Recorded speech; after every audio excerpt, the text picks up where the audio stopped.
Good morning, everyone. It's a pleasure to be here. I'm watching the names pop up and I'm seeing a lot of familiar names.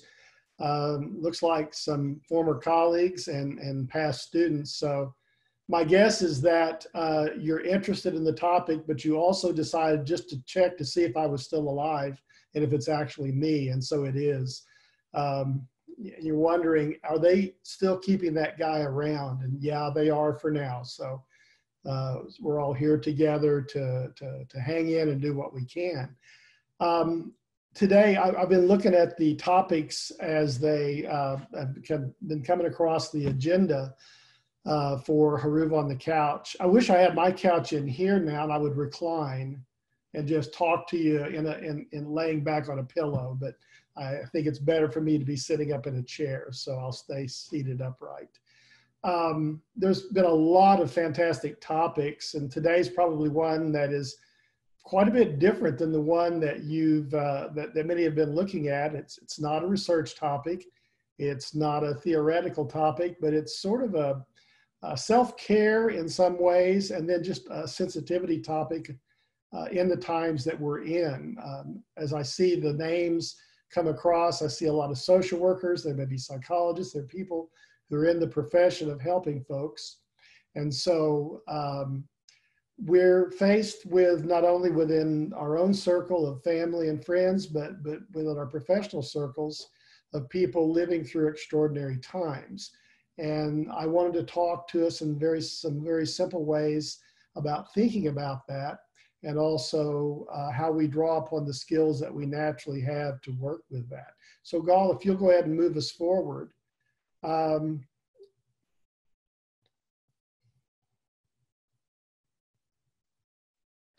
Okay, one moment, because it's not moving. Okay. There we go. So people are faced with some extraordinary experiences with isolation to some extent. In their lives at this point, people isolated within hospitals, within their homes, away from colleagues and away from family and friends. Every one of us has a story to tell. My own story, I was just standing in the garage, looking across the garage at my daughter as she came to pick up her bicycle, and thinking of how unusual it is for her to walk in my garage and I'm 10 to 12 feet away. And I don't run over and grab her and hug her and kiss her and ask her how she's doing. It's all by distance now. So we're all experiencing some very significant feelings and sense of what's happening to us right now. Okay, Gal. I'd like to pose for you a frame of reference. We've lost for a time routines, rhythms, connections, livelihoods, and even health for many of us that have been typically stable in our day-to-day lives. Many of us are in better shape because of our position in life at this point. Others are not so, but everybody's experiencing some kind of loss. And I want to frame how we begin to respond from that aspect. Gal? When we listen to the people around us talking about what they're experiencing, essentially what we're hearing in some way, somehow, are people who are grieving. We've experienced loss. We don't think of it that way. We typically think of loss in more concrete and very severe terms, as in loss of someone to death, possibly loss in terms of a person to divorce, or some kind of distancing that happens. But we're all in the midst of a tremendous, significant loss right now because we're isolated from the people we love, Gal. And so what I want to offer you is a concept that I learned from my work, actually from a very personal experience many years ago in parenting a child with disability. I had the wonderful gift of a set of tapes that were given by Ken Moses. You won't find him much anywhere in the world. He was a practitioner, wrote pretty much to just let people know what his ideas were. You won't find him in scholarly journals, but his information is very powerful. And I like to think of it in terms of good grief, because we don't usually think of grief as something that's good. Dr. Moses helped me see that grief was an extremely important process for me in moving through and coming to grips with my own experience with my child who had a disability. I like to think of this as useful to me also because as a social worker, I pay a lot of attention to strengths perspectives. And so what I'm going to offer you for the first part of my talk today is a concept of grief that is from a strengths perspective. It is, how does grief help us cope with the losses that we experience? Gul? Some of the concepts that we'll be talking about as we go through the work that Dr. Moses gives us. One is to first acknowledge that grief is a natural response to loss. In my culture and growing up in my family, grief was seen as an illness. It was seen as something deficient, something bad that was happening to you. You had to try to get away from it or set it aside or get through it. It was not seen as something that was a natural response to what humans experience, and that is loss in their lives. And so one of the strengths perspectives that we're going to take is that if we view grief through the process of something natural, something responsive, the only thing about it being natural is that we can't teach it very well. People are going to experience it and walk through it in the way that's best for them. But we can be facilitators of it. So first, we'll see it as a natural response. Second, losses come in many dimensions that as we've already acknowledged. The early work on grieving came from Kubler-Ross, and so many of you on the chat today will recognize that name, and had probably used her material for years. One of the things that Moses found as he began to work with parents of children with disability was that the stages that Kubler-Ross offered in terms of people coming to grips with impending death didn't seem to fit the kind of experiences that he was working with in the families that he began to work with in terms of disability. And so he recognized that even though they weren't grieving an ending in their life, they were still grieving. And so he recognized that they were experiencing a loss of some kind that they were trying to find a way to come to grips with. The other concept that we want to think about is not stages, not in terms of proceeding chronologically or sequentially through steps toward an end product of having grieved, but that we have feeling states of grief that we experience.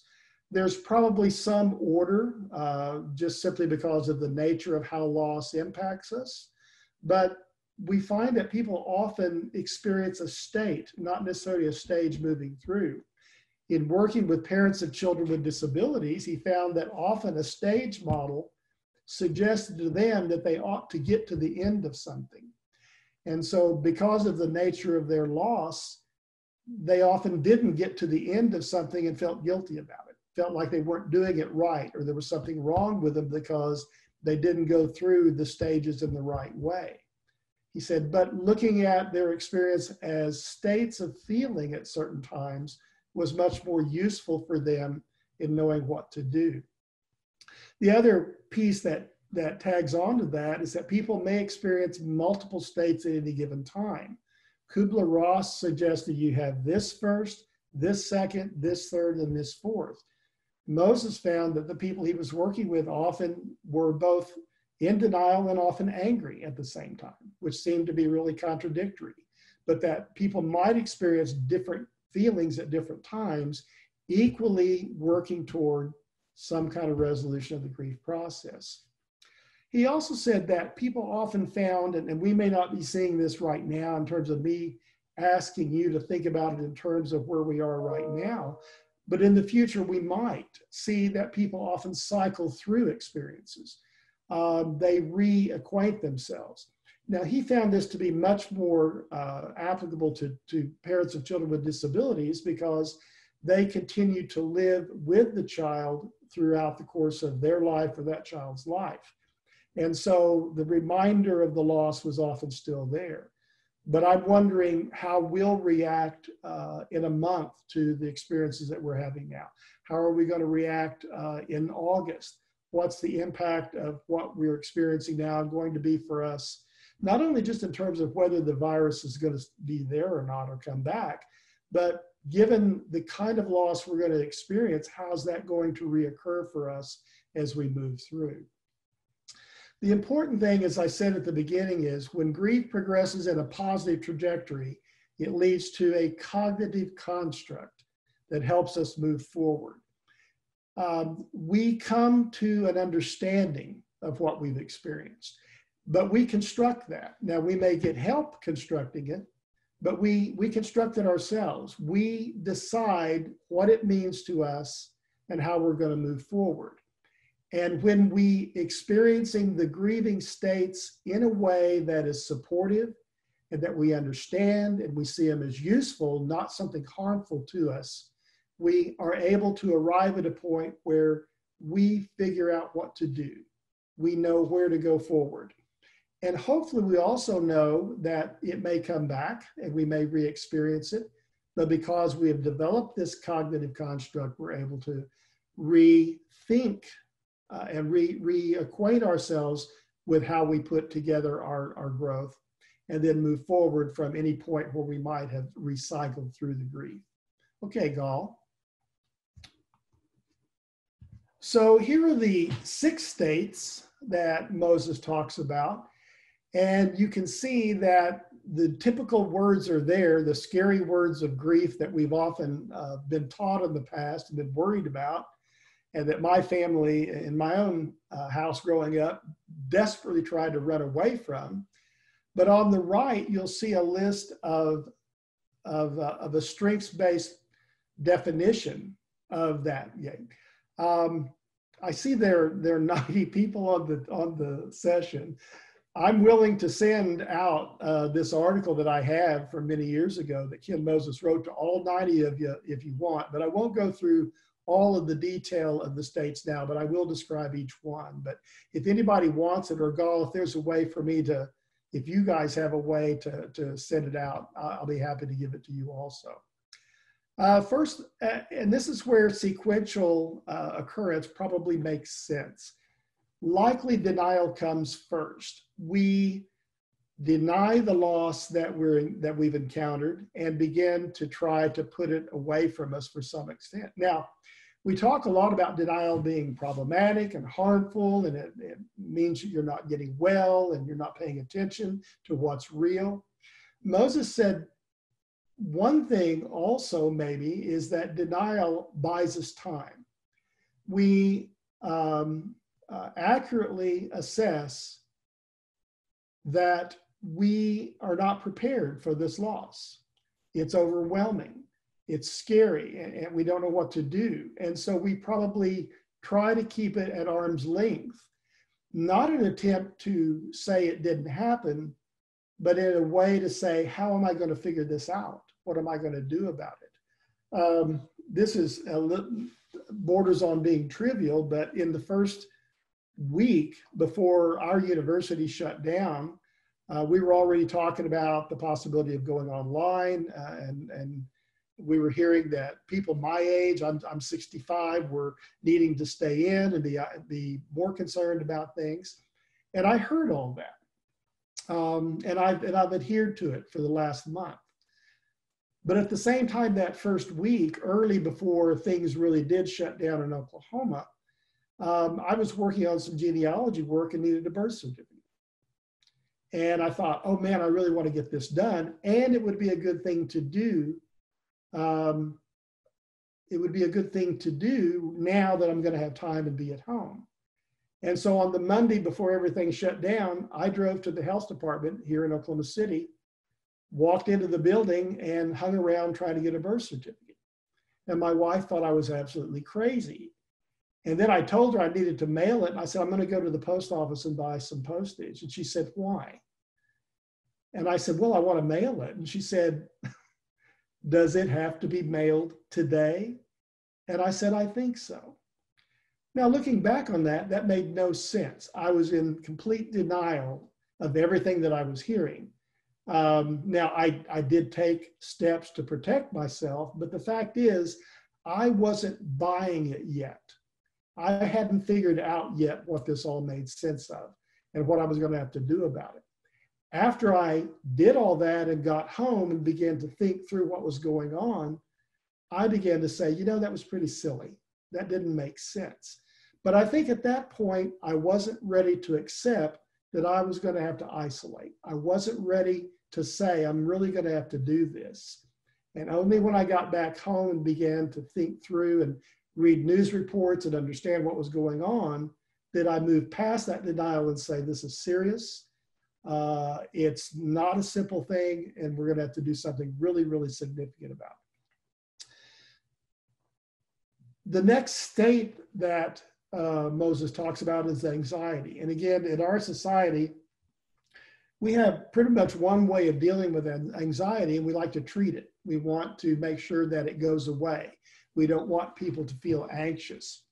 When anxiety interrupts our daily activities, when it keeps us from taking care of people that we love, it means that we don't get the help we need. Yes, anxiety is a problematic feature in our lives. Moses says also, though, that in the service of grieving, and he uses this phrase a lot, in the service of grieving, anxiety is our mind's way of telling us we've got hard work to do. We're moving out of the denial. We're recognizing the full impact of the loss we're experiencing, and we're beginning to say, man, do we have a lot of things to do. I think of all the panic buying that went on around town here in Oklahoma City, the famous toilet paper scenario that was played out all over the country. People began to get anxious because they thought, we've got hard work to do. We've got to figure out how to isolate, how to take care of ourselves, how to work. I'm not necessarily saying I agree with everything that happened in terms of that, but it is an example of people recognizing that they were about to experience a significant change in their life, a significant loss of their freedom, their capability, and their ability to do things on a daily basis that they weren't going to be able to do anymore. And so the anxiety is there.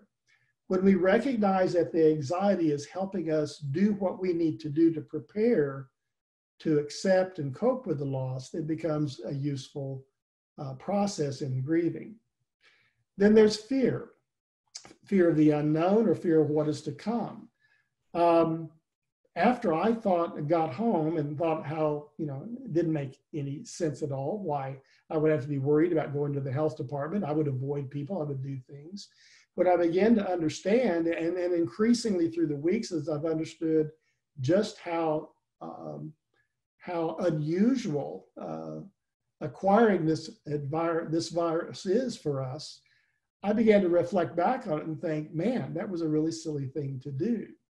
And so I began to be fearful. I experienced fear around how is this going to end? I have 4 children who are all essential employees. 2 of them, well, 3 of them essentially in medical care. One of my sons is a paramedic. He's going into homes every day, many times a day, not knowing what he's experiencing. I'm fearful for them also. The fear is our way of trying to then say, I need to really know what's going on here. I'm trying to come to grips with what's happening. There's a feeling of abandonment, of vulnerability.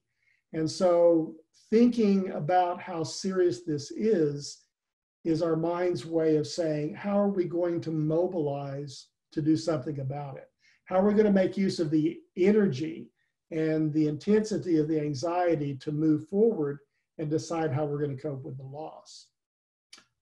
Sometimes guilt is a part of grieving, and this is a little bit more specific to Moses' work with parents of children with disability. But he says guilt is the attempt to find answers. I've experienced my own guilt at this point in time because, like I just told you, my children are out there in the world and they're encountering situations where they are very susceptible to anyone who might have the coronavirus. And I'm not out there either. And I feel bad that I'm not doing it. It makes sense that based on who I am at this point, I should be isolating, I should be in, but I feel some tremendous guilt that I'm not helping them somehow more. They're helping me. They're bringing food to my door. They are taking care of business for me that I can't take care of, or that my wife can't take care of. And I'm trying to figure out what the answers are. The only answer I have to my own guilt about what I can't do now, and the loss that I'm experiencing of not being able to do things for myself and rely upon my children, is that I've told myself, when this is over, I'm going to do everything I can to help people who were out there. As silly as it may be, I did venture out to go get a prescription through the prescription window. And I made sure I told the attendant at the window, thank you for being here. Thank you for doing what I can. It's my way to cope with this loss. It's my way to try to say, what can I do about what I can't do right now? And then there's depression. Again, our society, we treat depression. We worry about it. In my own family, there was a certain amount of depression that ran through it. And my mother was always seeking it out in people to see if she could do something about it. You could be sad and sitting on the couch and she'd begin to worry because she had seen that in her own family. And she wanted to eradicate it and make people feel better. Moses says, you know, when depression gets in the way of being able to care for ourselves or care for the ones around us and interrupts our lives, it becomes something that we need to treat. But on the other hand, when it's not doing that, it's simply a person thinking through what they've been through and what the loss is and how they're going to move forward. It's a search for meaning. It's a time to begin to contemplate. It's a time of maybe discernment. What does this all mean for me? And it's on the road to figuring out what we're going to do about it. Sometimes there's anger. We experience anger over the loss. We're looking for justice. We're trying to figure out what happened. Did I cause it? Did somebody else cause it? I begin my morning looking at news talk shows, and about 20 minutes afterwards, I turn it off. Mainly because I'm angry. I'm angry that I'm thinking something's not being done in the right way. But I'm trying to look for, how do we make sense of this? And I'm trying to say that, and what can we do about it once we make sense of it? Wherever you may be on the political spectrum, wherever you may be in terms of what's going on in our country, this was going to happen. Now, we can debate across many, many months what might have been done, but coronavirus was going to come. And I may be looking for places to put blame about what's not happening. But what I eventually have to come through, and working through my anger about it, is to say, this is part of life. It was predicted. Viruses hit humankind. They happen and they cause havoc. And part of our sense of coming to a sense of our humanity is acknowledging that and recognizing that. So all of this becomes a way. These states, we experience them, we understand how they serve us, how they help us cope with the loss that we have experienced, and eventually help us arrive at what we need to do about it. Okay, Gal. So one way, what we hope results from the grieving process, from embracing the grieving states, understanding their usefulness, understanding what they mean, is that eventually it helps us develop what we would call cognitive constructs, which is going to be familiar to so many people here in the chat today, or in the Zoom session today. They assist the person to make sense of and know how to move on from the loss one has experienced. Moses tells us that people begin to say to develop these cognitions that help them assure themselves, make sense of what's going on, and define how they move forward from it. Now, I think it's important to acknowledge that that doesn't necessarily mean that it solves the whole issue of experiencing the loss. Moses takes great pains to say that most parents that he worked with who were successful in the grieving process did not necessarily ever accept the loss. They acknowledged it and decided how they were going to move on from it, but they never accepted it. And there are different points of view on how you define success in grieving, but I think that makes a lot of sense. And accepting it somehow for many people means that you say it's okay, that you define it in a way that's positive. Moses says maybe all we need to do is to be able to acknowledge it. But the next step necessary to that is, how do we construct for ourselves a sense of how we decide to move on from that and how we define what we do to be able to cope with it? Gal?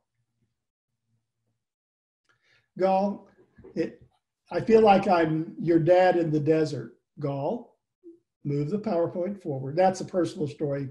You guys don't need to worry about it. Okay, go back one. Okay. One of my favorite pieces of information from Fred Rogers. This is a cognitive construct that helped him as a child, that his mother offered to help him cope with the fear and anxiety, the loss of security that he experienced when he saw terrible things happening on television. She used to say to him, look for the helpers. You will always find people who are helping.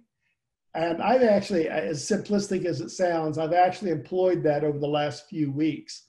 Whenever I get angry or outraged or fearful, I look for people who are doing this, who are taking care of this. I honor the people, the scientists, the medical people, the people who are out there. I try to remind myself, I have to sit here and I can't do anything. And I wish, and I'm scared, and I don't know what's going to happen with all this. But goodness, there are people out there that are trying to figure it out. They're trying to make sense of it. They're trying to do something that makes this move us forward. I haven't accepted this by any means, but I've certainly acknowledged it now. And I know that there are helpers out there working toward this. I hope maybe when this is done and I'm not isolated anymore, I can find a way to honor them and help them. Gal? Okay, so we shift a little bit to, we've got about 15 minutes before we want to finish here. We're on time. The simple skill of learning how to listen and empathize is one of the most accessible and powerful tools we have in times of crisis.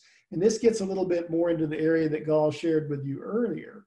I am part of the Motivational Interviewing Network of Trainers, and we're not talking about helping people change today. We're simply talking about helping people think about and cope with loss. But several of the skills that we learned through that process, several of the basic micro skills, active listening skills, whatever it may be that you've learned in your own career, those are the skills that can help us facilitate people beginning to accept, to acknowledge and cope and know how to move forward from loss.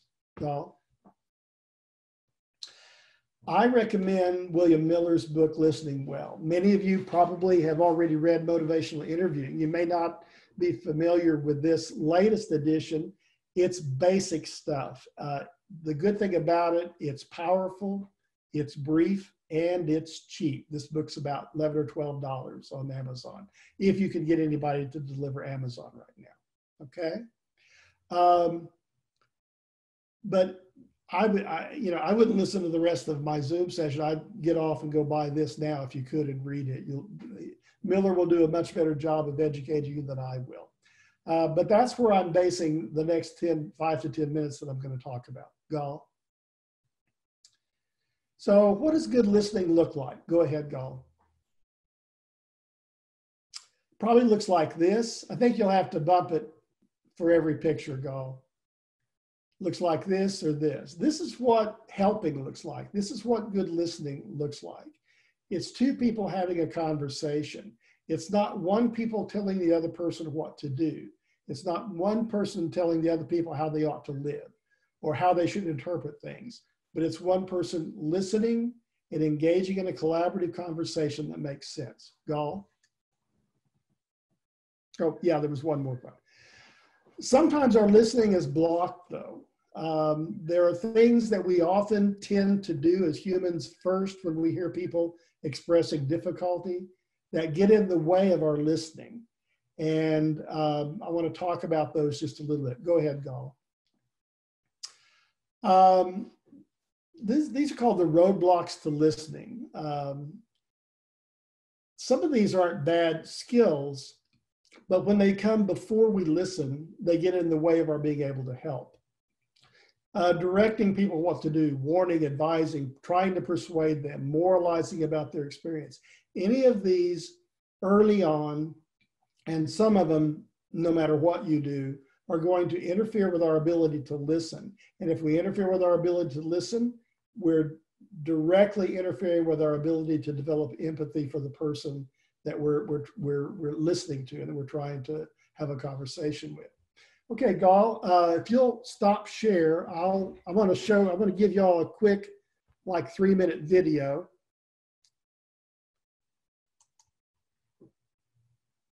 Oops, where'd it go?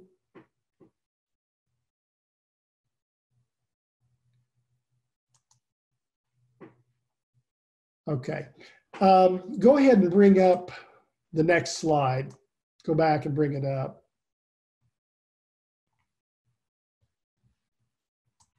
So let me just urge y'all, you can find this easily on YouTube. I play it at the beginning of my MI sessions, my interviewing skills classes. I don't know if Gall, you could try to see if it picks up. I just don't know if it will play or if you can get it shifted over. Tell you what, let's just move on and we'll go from there. You can see it? What? Can you see it? Nope, I don't see it. So let's just keep with the slides because we'll run out of time if we spend too much more. Okay. So one moment.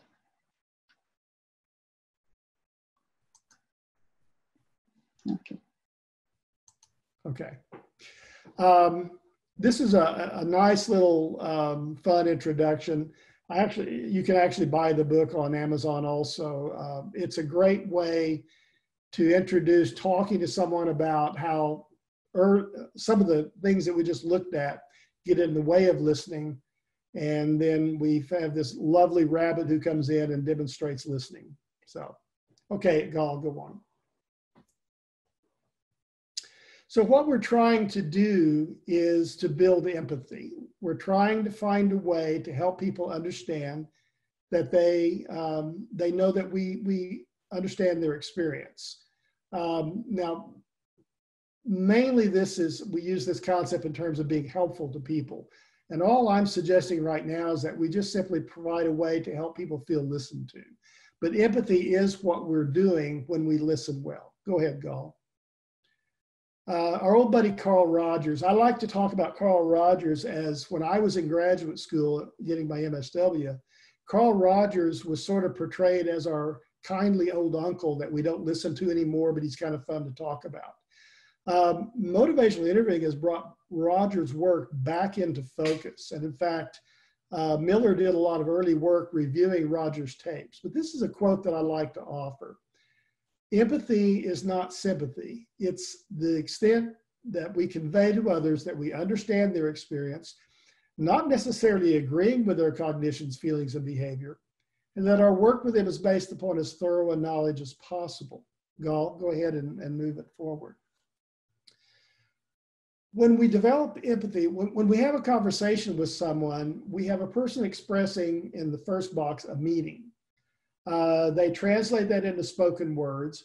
We hear the words, and then we translate that into a meaning. Now, if the person was clear about what their meaning was, and they accurately defined the spoken words. And then we heard the words that we think we heard and translate them into our own meaning, and all that's pure, then everything's perfect. But that's not how it often happens. We're having two different people with two different life experiences talking, and there's got to be a process that we can bring in that helps those meanings to reconcile with each other. Gal?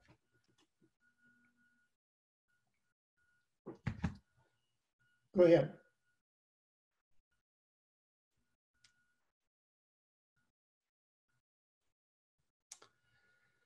One way we can do that is to ask questions. And we talk about closed questions, open questions, which are concepts very familiar to you.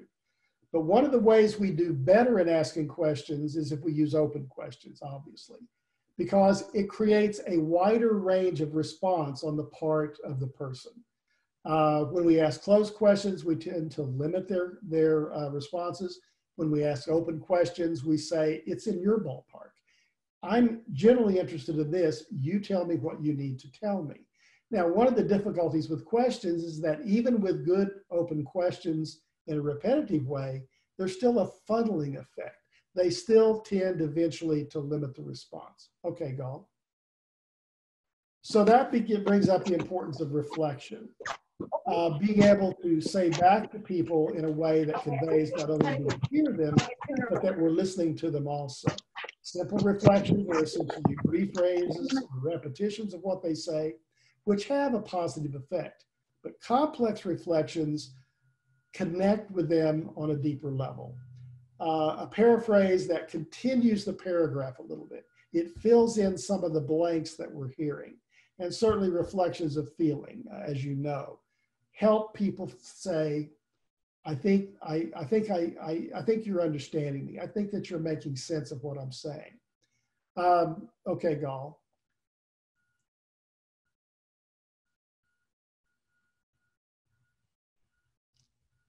So what happens with the reflection is that the person who first communicates to us can hear what we think the meaning is. And if we're skilled and we're listening well and we're accurate, they're likely to say something like, yeah, that makes sense. Yeah, I understand that. Yeah, that's what I'm saying. Yeah, I hadn't thought of that. I never ever considered it that way, but yes, that's what I'm feeling, or that's what I'm experiencing. And so the person gets not only reinforced about what they're struggling with and having it acknowledged, they may even restructure it and make more sense out of it and clarify it or add to it. And so when we match this kind of process with the grieving process, what we find when we're having conversations in a collaborative way, and when we're reflecting what we're hearing, we're offering that person a chance to restructure and to better understand their experience. And if they're doing that, they're making use of the grieving process in a more efficient and a more effective way. So right now, what I suggest is that listening in the time of this crisis means we need to be using our best skills that we know what to do with. We need to not be telling people what to do or directing them, but we need to be helping them sort through the loss that they're experiencing, to restructure it and to find a way to move forward and being able to carry through with the hard work ahead of getting back into our life and deciding how we're going to live in this new world that we're experiencing. Gal? So what I like to talk about is building a reservoir of empathy. The result of this is that with the person that we're experiencing, we fill up empathy, and we're able to demonstrate to them that we have a capacity to be helpful to them, simply to listen to them and that we understand their experience. Gal? The last thing that I would ask you to think about is, I've been urging you to think about how you can be helpful to the people in your life, to your colleagues, to your friends, to your clients. But I think you need to ask this question: who's listening to you?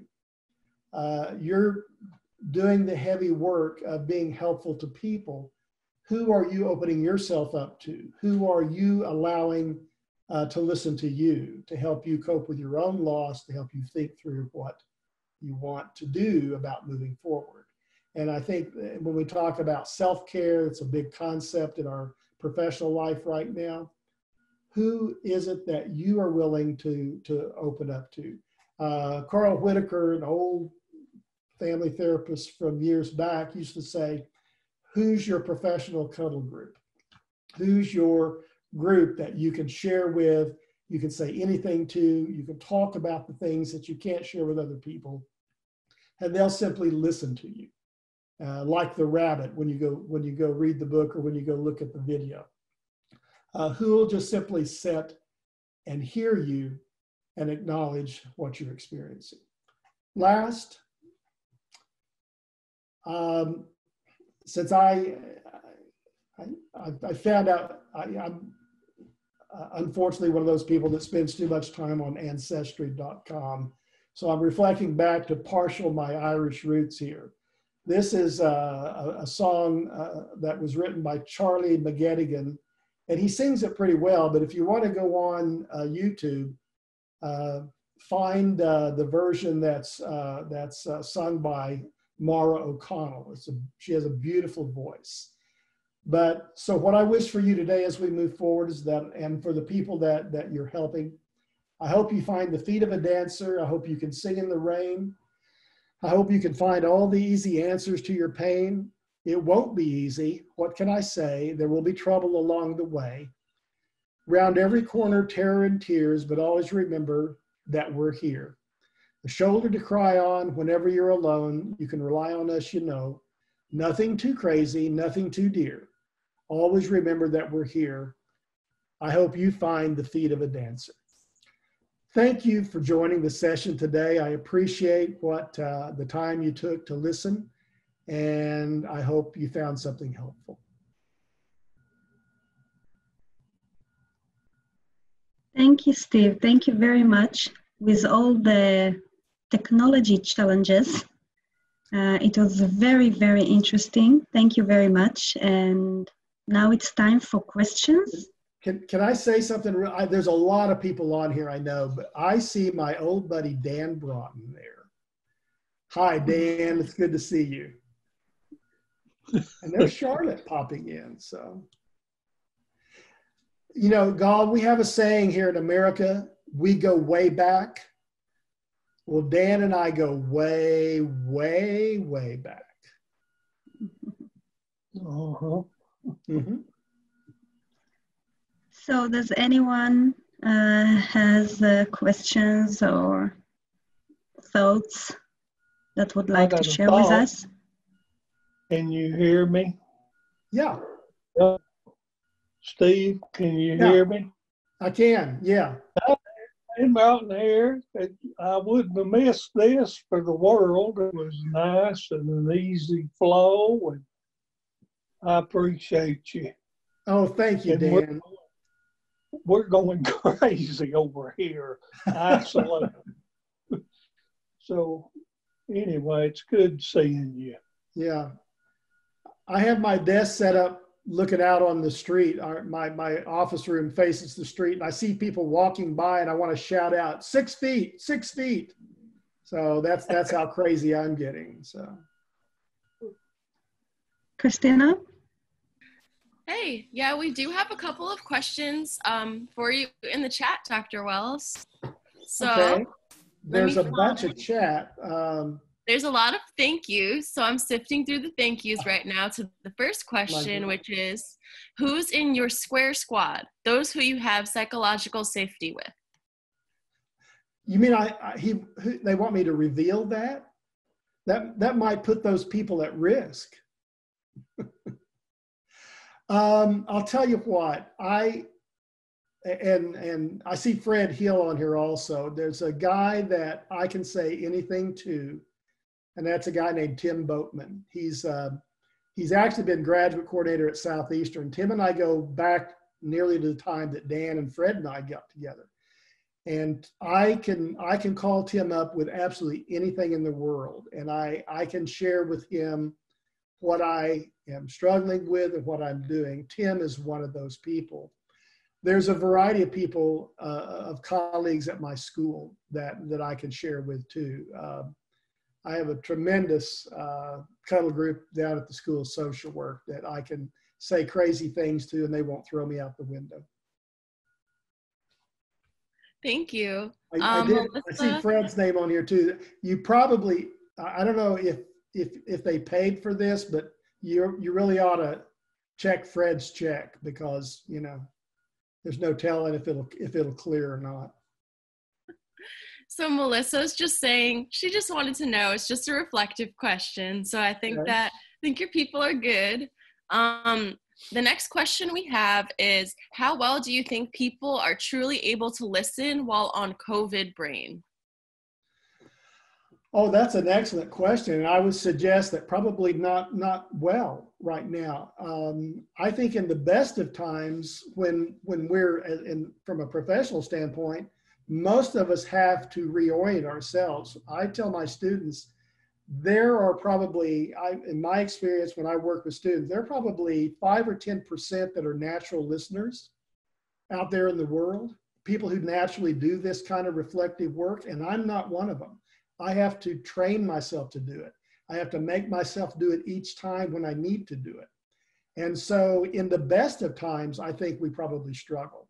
I think right now, our preoccupation with what we're seeing means that it's very difficult to do the kind of listening that would be helpful to people. But again, I think reflecting on realizing that what we're facing, the kind of loss that we're experiencing right now, means that if we can acknowledge that, think through it, maybe gives us a little bit more room within our heads to do the kind of listening that we need to do.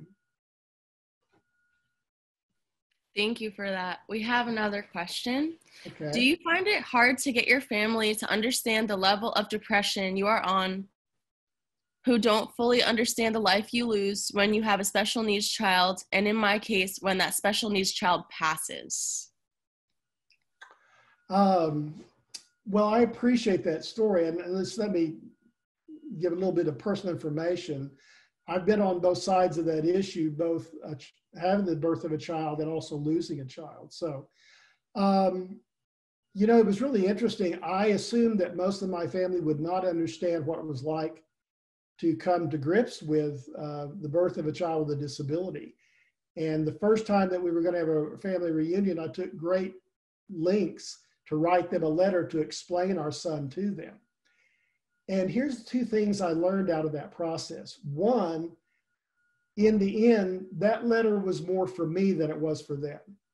I was still assuring myself of coming to grips with his loss, with his disability. And so the letter was written in the end more to me than it was to them. The second thing I learned is that about 2/3 of my family were already there.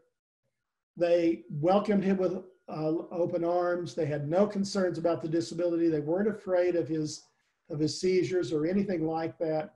And I didn't need to write that letter for them. The other third were very kind and gracious, but had to stay away. They had to do that for themselves. So I don't think the letter helped them at all. They were going to struggle anyway. So in the end, I think the letter probably was successful, but it was because it helped me continue to process what I needed to do to come to grips with it.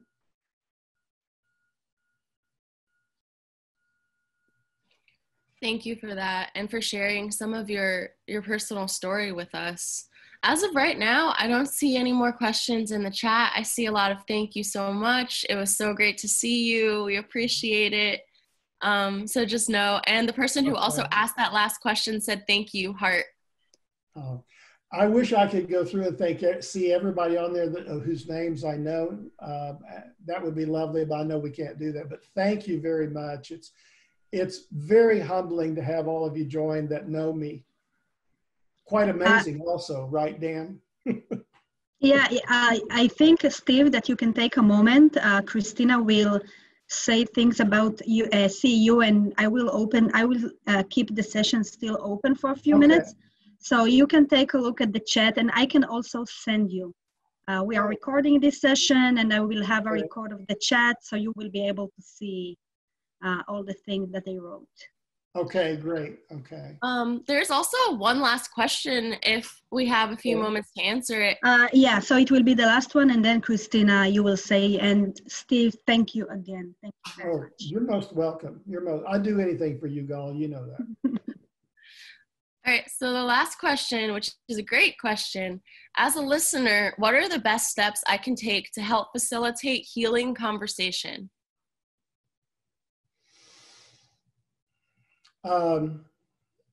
Well, the first is to go look at The Rabbit Listened.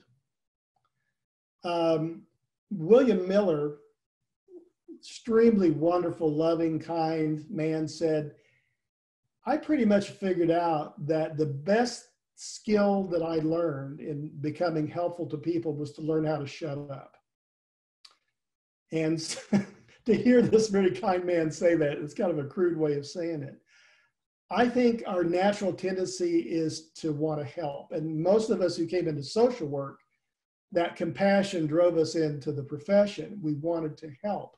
Unfortunately, our natural tendency about helping is to talk about something, to give advice and to offer. Being able to develop the sense of staying silent and listening and reflecting what we hear is the best step toward what that question is trying to ask about. It's amazing how helpful you can be when you're not trying to help, when you're simply trying to listen and to be responsive. And I know that that seems simplistic, but in its simplicity, it's extremely powerful. And that's been my experience.